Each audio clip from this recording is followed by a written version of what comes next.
যখন পাপের দিকে গুনার দিকে আপনার মন বেশি ধাবিত হয়ে যায়, ঠিক তখনই আপনি দুইটা জায়গায় সফর করবেন। একটা জায়গা হসপিটাল, 2 নাম্বার জায়গা কবরস্থান। হসপিটালে যাবেন, গিয়ে দেখবেন আপনার মতো কত দুনিয়াওয়ালা, কত টাকাওয়ালা পয়সাওয়ালা লোকেরা, কোটি কোটি টাকা আছে, তাও আইসিইউতে তারা সামান্য একটা দিন আরামে থাকার জন্য হাহাকার করছে, আছে না নাই?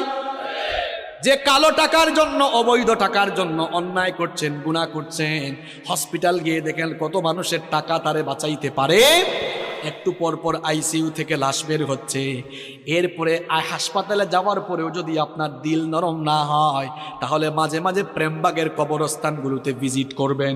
গিয়ে দেখবেন আপনার মতো টাকাওয়ালা পয়সাওয়ালা লোকেরা, ক্ষমতাওয়ালা লোকেরা, একদিন বিরাট টাকা পয়সা, অর্থবিত্ত, বাড়ি গাড়ি সব ক্ষমতা ছিল, এখন কবরের নিচে ঘুমায়া আছে।